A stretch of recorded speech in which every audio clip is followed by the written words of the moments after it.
वृंदावन की हरी भरी गलियों में एक दिन हल्की हल्की बांसुरी की धुन गूंज रही थी। गोपियां अपने अपने काम छोड़कर उस मधुर धुन की ओर खींची चली आ रही थीं। कृष्ण एक पेड़ के नीचे बैठे थे, चेहरे पर मुस्कान और हाथों में बांसुरी। उनकी आंखों में शरारत भी थी और करुणा भी। उसी समय एक वृद्धा फटे पुराने कपड़े पहने कांपते कदमों से वहां पहुंची। उसके हाथ में एक छोटी सी टोकरी थी जिसमें कुछ सूखे चने और थोड़ा सा गुड़ रखा था।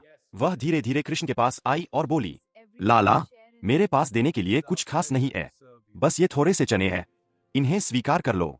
गोपियां हंसने लगीं।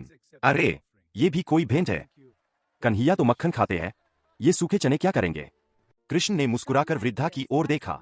उन्होंने प्रेम से वह टोकरी अपने हाथों में ले ली। मैया, ये तो मेरे लिए सबसे अमूल्य भेंट है। कृष्ण ने एक एक चना बड़े प्रेम से खाना शुरू किया। उनकी आंखों में आंसू थे, लेकिन वह खुशी के आंसू थे।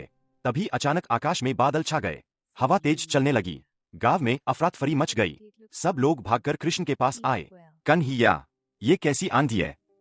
कृष्ण ने शांत स्वर में कहा, ये आंधी नहीं, ये परीक्षा है। सब हैरान थे।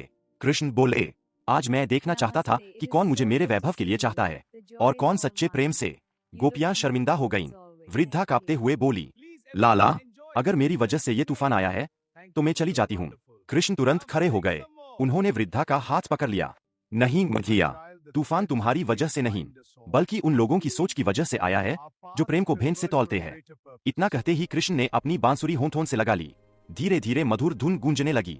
आंधी शांत हो गई, बादल छंट गए, सूरज की किरणें फिर से चमकने लगीं। सबके चेहरों पर आश्चर्य था। कृष्ण ने कहा, सच्चा प्रेम वही है जिसमें दिखावा नहीं, केवल समर्पण हो। फिर उन्होंने वृद्धा की खाली टोकरी में हाथ डाला और देखते ही देखते टोकरी सोने के सिक्कों से भर गई। वृद्धा की आंखों से आंसू बहने लगे। वह बोली, लाला, मुझे धन नहीं चाहिए, मुझे तो बस आपका प्रेम चाहिए। कृष्ण मुस्कुराए, और तुम्हें वही मिले